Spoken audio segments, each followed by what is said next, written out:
नमस्ते, मैं अविनाश। आप सबका टाइम एंगल ट्रेडिंग चैनल में स्वागत करता हूँ। लास्ट वीक में हमने देखा कि निफ्टी में सेलिंग थम नहीं रही है। ऊपर से हमको करीबन 2000 पॉइंट की सेलिंग दिखाई दी है। एफआईआई जो है कंटिन्यू सेल करते जा रहे हैं।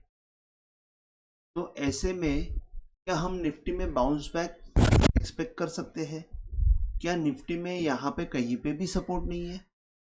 तो यहाँ पे एक्चुअली टाइम एंगल के हिसाब से एक अच्छा सपोर्ट है। अब वीडियो में पहले आपको आगे बताने से पहले थोड़ा सा टाइम एंगल के बारे में बता देता हूँ कि टाइम एंगल जो है ये ट्रेंड लाइन जैसे दिखता है, लेकिन इसमें टाइम एंगल में टाइम और प्राइस इक्वल की जाती है और उस हिसाब से टाइम एंगल में टाइम भी रहता है और प्राइस भी रहती है। तो उस हिसाब से टाइम एंगल बहुत ज़्यादा इम्पोर्टेंट रहता है। ट्रेंड लाइन को कनेक्ट करने के लिए 2 पॉइंट या मल्टीपल पॉइंट्स लगते हैं, बल्कि टाइम एंगल को कनेक्ट करने के लिए सिंगल पॉइंट के ऊपर कनेक्ट होते जाते हैं। जैसे कि आपने ये देखा है कि ये टाइम एंगल मैंने सिंगल पॉइंट के ऊपर डाला हुआ है। टॉप से मैंने डाउनवर्ड टाइम एंगल डाला है तो सिंगल पॉइंट के ऊपर डाला है। तो सिंगल पॉइंट के ऊपर टाइम एंगल प्लेस किया जाता है और ये टाइम एंगल गैन 45 एंगल है, जिसे मैं टाइम एंगल बोलता हूँ कि जिसमें टाइम है, इसके लिए मैं टाइम बोलता हूँ। तो टाइम एंगल का इम्पोर्टेंस क्या है, कैसे प्लॉट किया जाता है, अगर ये आपको जानकारी इसके बारे में लेनी है तो आप पीछे के वीडियो देख सकते हैं, जिसमें मैंने क्लियर कट बताया हुआ है कि कैसे किया जाता है। तो अभी जैसे कि निफ्टी में हम लोग अभी देख रहे हैं कि सपोर्ट मिलेगा कि नहीं। तो मैंने लास्ट वीडियो में आपको बताया था कि टाइम साइकिल जो है, पीछे का टाइम साइकिल हमको सपोर्ट देने का काम कर सकता है। तो पीछे का टाइम साइकिल जो है, पीछे का टाइम साइकिल एक 23,300 के आसपास ही है। तो जैसे कि मैंने टाइम साइकिल कहाँ से डाला था, मैं वो भी आपको बताता हूँ कि कोरोना का लो से मैंने टाइम साइकिल डाला था और ये करंट टाइम साइकिल जो है ये 4 अक्टूबर से सेल की तरफ जा रहा है। 4 अक्टूबर से आया हुआ है और वो सेल की तरफ है। लेकिन इसके पीछे का, जैसे 75 दिन पहले के अगर हम लोग टाइम साइकिल देखते हैं तो उसमें 4 अक्टूबर से पीछे 75, तो उसमें आप देखेंगे कि एग्जैक्ट यहाँ पे 24 जून को वो टाइम साइकिल स्टार्ट हुआ था और उसका जो प्राइस था वो 23,300 है। तो पीछे का टाइम साइकिल भी सपोर्ट करता है बैंक निफ्टी में। तो ये एक रीजन एक है। सेकेंड रीजन ये है कि अगर हम लोग देखते हैं वीकली में थोड़ा सा बड़ा व्यू में देखते हैं तो हम लोग देखेंगे कि ये रैली जब यहाँ से आई है तो ये हाई के ऊपर ये हाई मारा हुआ है, तो लो इसके बीच का जो लो है उसका डाउनवर्ड एंगल अभी तक टूटा नहीं है। तो इसका मतलब ये है कि जब तक डाउनवर्ड एंगल के नीचे नहीं जाती है निफ्टी, तब तक हमको एक सेल सिग्नल वीकली में कंफर्म नहीं होने वाला। तो अभी वीकली में अगर सेल सिग्नल कंफर्म नहीं होने वाला है तो वो एग्जैक्ट लेवल क्या हो सकती है।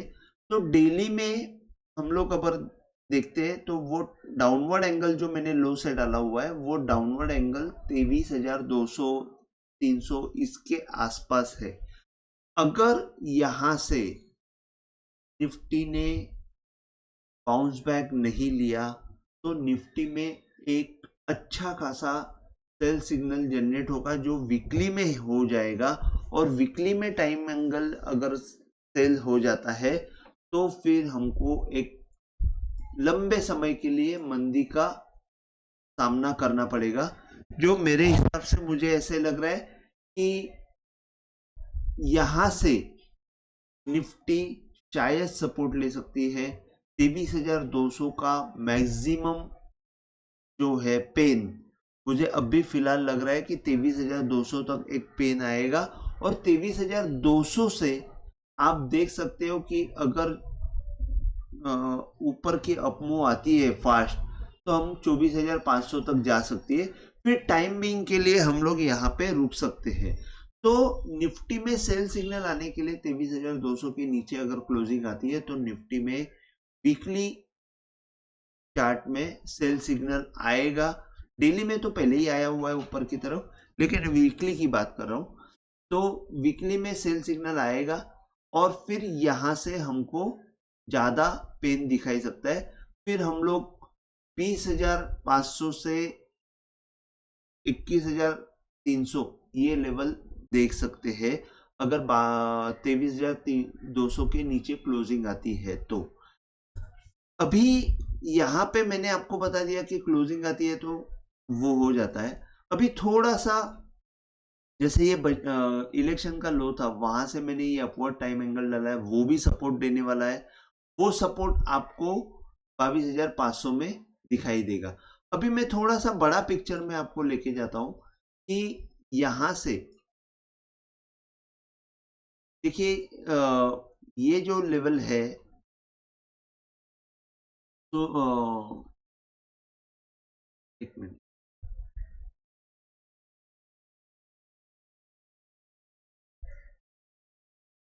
2022 में एक करीबन 15,000 का लो बना था और उसके पहले ये पूरा साइडवेज मूवमेंट बनी थी। और मूवमेंट बनने के बाद ये 15,000 का लो बनने के बाद हमको ये वन वे रैली हमको देखने को मिली। तो वहां से अगर मैं ये अपवर्ड टाइम एंगल डालता हूं तो आपको ये दिखे, देखिए ये मैंने ये नहीं है, मेरा टाइम एंगल का एंगल भी फिक्स है। ये सिंगल पॉइंट के ऊपर मैंने डाला हुआ है यहाँ पे, और वो सिंगल पॉइंट के ऊपर डालने के बाद आपको ये दिखाई देगा कि यहाँ पे आपको सपोर्ट लेते हुए दिखा है, ये ट्रेंड इंटैक्ट है। इसके बाद यहाँ पे भी वो सपोर्ट लेते हुए दिखा है। तो अगर हमको यहाँ से क्रैश दिखती है निफ्टी, तो करीबन हमको 21,000 के आसपास, 21,300 के आसपास कहीं पे जाती हुई दिखेगी और वहां से बाउंस बैक आते हुए दिखेगा। और 21,300 जो है वो लेवल आपको एक ट्रेंड इंटैक्ट के जैसे है, जहां से हमको एक अच्छा मूवमेंट ऊपर की तरफ मिल सकता है। 21,300 के बाद फिर हमको आगे मूवमेंट पता चलेगी। तो ये बात है कि अगर हम लोग बहुत पैनिक हो जाते हैं तो नीचे 2,000 पॉइंट अभी भी निफ्टी आ सकती है 23,200 के नीचे। तो ये आपको बड़ा पिक्चर मैंने बताया, लेकिन ऐसे नहीं है कि ये डायरेक्ट फॉल हो जाएगा 2,000 पॉइंट, ऊपर से 2,000 पॉइंट, 4,000 पॉइंट फॉल होने के लिए हमारे पास बड़े रीजन भी होने चाहिए। तो बड़े रीजन के हिसाब से अगर हम लोग देखते हैं तो एक बड़ा रीजन एक ही है कि हमारे पास FIS सेल कर रहे हैं। तो FIS सेल कर रहे हैं तो कहीं ना कहीं जाके वो अभी जैसे जेफरीज का रिपोर्ट आया कि वो चाइना में जाके थोड़े से फंसे हुए हैं, वहां से वो विड्रॉ करेंगे फंड और यहाँ पे वापस डिप्लॉय करेंगे। तो ये बातें होने वाली है, FIS हमारे यहाँ पे वापस रिटर्न आने वाले। तो हम लोग ये सोच सकते हैं कि ये लेवल पे हमको थोड़ा सा सपोर्ट मिल सकता है 23,200 के आसपास, और यहाँ से हमको एक बाउंस बैक मिल सकता है। जो बाउंस बैक अगर ज्यादा अच्छा बाउंस बैक हो तो 25,000 तक भी मिल सकता है। एक मीडियम टारगेट उसका 24,500, 24,200 और 24,200 पहला रहेगा, 24,200 के बाद 24,500, 600 के आसपास रहेगा, और दूसरा जो है 25,200 के आसपास रहेगा। ये तीन टारगेट अगर मिलते, अगर 25,200 में सपोर्ट लेता है तो ऊपर की तरफ तीन टारगेट मिलते हैं। अब मैं गैन फैन के हिसाब से मैं आपको समझा देता हूं कि ये कैसे हो सकता है। अभी जैसे ये डाउनवर्ड एंगल, अपवर्ड एंगल मैंने लो से डाला हुआ है, यहां से आप देखेंगे तो आपको ये रेजिस्टेंस दिखेगा 1/3 का एंगल, और वो रेजिस्टेंस जो है 24,600 के आसपास दिख रहा है। तो यहां से आपको कैन फैन में एक ही चीज दिखेगी कि 1/2 का एंगल सपोर्ट है, और अगर ये एंगल होल्ड नहीं होता है ऊपर की तरफ, अगर हमको 1/2 के ऊपर, मतलब कल का जो फ्राइडे का हाई है उसका हाई, अगर हाई के ऊपर अगर हमको क्लोजिंग नहीं मिलती है तो थोड़ा सा यहाँ पे नीचे फॉल दिख सकता है। तो यहाँ पे फ्राइडे का सॉरी थर्सडे का जो हाई था वो 23,680 के आसपास है। तो 23,700 के ऊपर अगर क्लोजिंग मिलती है तो हमको ऊपर में 24,500-600 तक का एक मूवमेंट मिल सकता है। ये हो गया नीचे से। अगर मैं टॉप से टाइम एंगल गैन डालता हूँ टाइम एंगल को मैच करके, तो आपको ये दिखाई देगा कि ये 1/8 का जो एंगल है, ये 1/8 का एंगल के अंदर ये जैसे ही निफ्टी यहाँ पे लास्ट टाइम घुसी थी, वहां से वापस उसको ढकेल दिया और ये 1/8 के नीचे क्लोजिंग देने में सफल रही। अब इसका मतलब ये है कि ये वापस एक बार थोड़ा सा यहाँ पे प्रॉब्लम कर सकता है। नीचे में आपको थोड़ा सा आके वापस अगर ये 1/8 के ऊपर आ जाता है क्लोजिंग देके, तो फिर हमको एक अच्छा थोड़ा सा 24,200-300 तक की रैली मिल सकती है, क्योंकि 1/8 के अंदर जैसी मूवमेंट आ जाएगी, प्राइस आ जाएगी, वहां पे सपोर्ट मिलना शुरू हो जाता है और फिर यहाँ से आपको 24,300 मतलब ये 1/4 और ये 1/3 मतलब अगर हम लोग लंबे समय के लिए देखते हैं, दिसंबर महीने में अगर 24,600-700 के ऊपर निकल जाती है 1/3 के एंगल के ऊपर यहाँ से, तो फिर हमको और भी ऊपर की तरफ की मूवमेंट मिल सकती है और 25,200 तक हम जा सकते हैं। उसके लिए पहले सबसे बड़ा इंपॉर्टेंट पॉइंट ये है कि ये 1/8 के एंगल के ऊपर जाके कहीं पे सस्टेन होनी चाहिए। अगर कल परसों में अगर निफ्टी थोड़ी सी नीचे आती है और ऊपर की तरफ वापस आ जाती है तो भी चलेगा, लेकिन ये 1/8 के ऊपर आनी चाहिए। जैसे अगर हम लोग SGX निफ्टी देख रहे हैं कि नीचे की तरफ अभी ओपन हो रही है, तो नीचे की तरफ ओपन होने के बाद अगर हम लोग देखते हैं कि यहाँ पे जो है जैसे गैप से अगर ये नीचे ओपन होता है और ऊपर की तरफ मूवमेंट आ जाती है, तो 1/8 के लिए आपको क्लोजिंग जो है वो 23,600 के ऊपर या तो ये 23,700 के ऊपर जैसे ही क्लोजिंग मिल जाएगी, हमको ऊपर की तरफ मूवमेंट मिल सकती है। तो सबसे बड़ा पॉइंट हमारा ये है कि नीचे से ये जो 5 अगस्त का लो है, वहां से मैंने जो डाउनवर्ड एंगल डाला है वो आपको 23,200 से लेके 300 के आसपास सपोर्ट दे देगा। और टाइम एंगल जो है, टाइम साइकिल भी वहीं पे सपोर्ट दे रहा है जो प्रीवियस टाइम साइकिल है। तो हम लोग ये इस हिसाब से कह सकते हैं कि लास्ट जो है वीकली के हिसाब से भी हम लोग बोल सकते हैं कि वीकली में जैसे ये यहाँ से अगर सेल हो जाता है तो ज्यादा हमको सेल दिखाई दे सकता है और 21,000 20,000 तक की भी मूवमेंट दिखाई दे सकती है। तो वीकली में हम लोग देख सकते हैं कि जिस हिसाब से सपोर्ट है, डाउनवर्ड टाइम एंगल सपोर्ट करेगा, तो वो हिसाब से मैंने बोला कि ये लास्ट सपोर्ट जो है वो हमको ऊपर की तरफ ले जाने में समर्थ है क्या, इसके बारे में हमने डिस्कस किया। अभी मैं थोड़ा सा बैंक निफ्टी के बारे में बता देता हूं। बैंक निफ्टी जो है, बैंक निफ्टी उस हिसाब से भी उतनी ही सपोर्ट दिखा रही है, लेकिन जैसे मैंने टाइम साइकिल के बारे में मैंने टाइम बताया था, टाइम साइकिल जो है बैंक निफ्टी का वो यहाँ पे था 7 अक्टूबर को, और वो आज ये यहाँ पे बहुत अच्छी तरह सपोर्ट कर रहा था तेजी के लिए।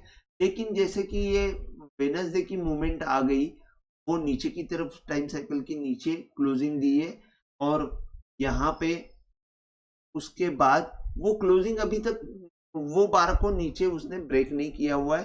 तो ये एक पॉजिटिव थिंग है। अगर हमको क्लोजिंग भले ही नीचे ओपन हुई और क्लोजिंग वापस अगर हमको ऊपर की तरफ मिलती है, तो वो टाइम साइकिल जो है 7 अक्टूबर का सेलिंग के लिए जो कन्वर्ट होने वाला है, वो वापस बाइंग के लिए कन्वर्ट हो सकता है। तो टाइम साइकिल जो है यहाँ पे थोड़ा सा एक कंसर्न पैदा कर रहा है कि यहाँ पे बैंक निफ्टी में टाइम साइकिल थोड़ा सा वीक हो सकता है। लेकिन अगर हम लोग जैसे बैंक निफ्टी में देख रहे हैं, वैसे ही वीकली में अगर हम लोग बैंक निफ्टी भी देखते हैं, तो वीकली में आपको यही दिखाई देगा कि ये हाई के ऊपर ये हाई मारा है और लो के नीचे का जो डाउनवर्ड टाइम एंगल है वो सपोर्ट देते हुए दिख रहा है और वो है 49,000। तो जब तक 49,000 टूटती नहीं है बैंक निफ्टी में तब तक हमको सेलिंग दिखाई नहीं देगी। और जैसे ही 49,000 की मूवमेंट ऊपर से आ जाएगी, मतलब 49,000 जैसे ही ब्रेक हो जाएगा, हमको पैनिक जैसे माहौल दिखाई देगा और फिर हम लोग एक्सपेक्ट कर सकते हैं कि एक तो 47,000 या तो दूसरा 45,000, ये दो लेवल हमको आते हुए समय में दिखाई देंगे, जो थोड़ा सा पैनिक सिचुएशन क्रिएट कर सकती है। लेकिन पैनिक सिचुएशन क्रिएट करने के पहले 49,000 बहुत बड़ा सपोर्ट है, जहां से हमको ऊपर की तरफ बैंक निफ्टी आते हुए दिख सकती है। तो ओवरऑल बैंक निफ्टी में भी या निफ्टी में भी अगर हम लोग देखते हैं तो नीचे की तरफ सपोर्ट है अभी भी बैंक निफ्टी में। अगर 49,000 में बोल रहा हूं तो यहाँ से 1000 पॉइंट का नीचे जा सकता है, नहीं ऐसे नहीं, क्योंकि यहाँ से जो डाउनवर्ड एंगल डाला है वो 49,000 आसपास सपोर्ट देगा। अगर हम लोग गैनफैन डालते हैं तो इलेक्शन डे के यहाँ से अगर मैं गैनफैन डालता हूं तो आप यहाँ पे 1/3 जो है, जो मेन एंगल है जहां से हम लोग देखते हैं कि सपोर्ट देता है, वो आपको करीबन 49,300 400 के आसपास दिख रहा है। तो यही चीज आपको दिख रही है कि 49,300 से लेके 49,000 ये सपोर्ट का जोन दिखाई देगा, जहां से बैंक निफ्टी आपको ऊपर की तरफ आती हुई दिखेगी। और अगर यहाँ पे 50,600 के ऊपर क्लोजिंग देने के लिए क्लोजिंग देखिए ये ऊपर की तरफ निकलती है तो हमको अच्छी मूवमेंट वापस हम एक्सपेक्ट कर सकते हैं और बैंक निफ्टी में और भी अच्छी मूवमेंट दिख सकती है। तो ऊपर की तरफ से अगर हम लोग डाउनवर्ड एंगल डालते हैं टॉप से, तो सॉरी डाउनवर्ड एंगल डाला हुआ है, कैनफैन अगर हम लोग ऊपर की तरफ से डालते हैं तो आप देखेंगे यहाँ पे 1/8 के अंदर अभी तक मूवमेंट गई नहीं है। यहाँ पे बहुत कोशिश की इसने 1/8 के ऊपर जाने की, लेकिन 1/8 के ऊपर जा नहीं पाई। जैसे ही 1/8 के ऊपर मूवमेंट जाएगी, जैसे मतलब ये 1/8 के ऊपर जाने के लिए उसको कम से कम 51,500 के ऊपर या 600 के ऊपर क्लोजिंग देनी पड़ेगी। तो 1/8 के ऊपर जैसे ही क्लोजिंग जाएगी हमको ऊपर की तरफ 53,000 तक की मूवमेंट मिल सकती है। Bank Nifty in that case बहुत ज्यादा स्ट्रांग हो जाएगी। तो बैंक निफ्टी में मैंने आपको बताया कि नीचे की तरफ से कैसे गैनफैन सपोर्ट कर रहा है और ऊपर की तरफ से थोड़ा सा अभी भी सेलिंग है। अगर हम लोग देखते हैं तो 1/8 के ऊपर जाएगा तो थोड़ा सा मूवमेंट स्टेबल हो जाएगा। तो यहाँ पे बैंक निफ्टी अभी भी स्ट्रॉन्ग है, जब तक 49,000 क्रॉस नहीं करती है नीचे की तरफ तब तक वो सेलिंग, बड़ी सेलिंग दिखाई नहीं देगी। और निफ्टी और बैंक निफ्टी अगर सिंक हो जाती है 23,200 और 49,000, ये अगर दोनों एक साथ आके यहाँ से बाउंस बैक मिलता तो हमको ऊपर की तरफ अच्छी मूवमेंट मिल सकती है। बैंक निफ्टी ऊपर की तरफ आने के लिए आपको कम से कम 52,000 मतलब 52,000 53,000 तक की मूवमेंट देखनी पड़ेगी। और 53,000 जब तक 53,000 क्रॉस नहीं होता है तब तक हमको ऊपर की तरफ मूवमेंट मिलने वाली नहीं है, क्योंकि यहाँ पे मैंने लास्ट टाइम वीडियो में बताया था कि यहाँ पे गैप भी है। तो ये बहुत बड़ा बात है। और यहाँ पे भी अभी लास्ट टाइम अगर हम लोग देखते हैं कि 5 अगस्त के यहाँ पे जब सेलिंग आई थी तो ये गैप से सेलिंग आई थी, और गैप से सेलिंग आने के बाद जो लो टूटा ही नहीं था, जो बार यहाँ पे सेलिंग आई थी लो टूटा ही नहीं था और वहां से ये पूरी रैली आ गई थी। तो जब तक ये बायर खड़ा है, मतलब वही आ जाता है कि 49,600 से लेके 49,000, मतलब 49,600 यहाँ पे बता रहा है। तो जब तक ये बायर खड़ा है तब तक हमको ऊपर की तरफ मूवमेंट आ सकती है। तो तेजी में हम लोग बैंक निफ्टी आती हुई देख सकते हैं। तो अगर आपको वीडियो पसंद आया हो तो प्लीज आप शेयर कीजिए, लाइक कीजिए और सब्सक्राइब कीजिए। जय हिंद, थैंक यू।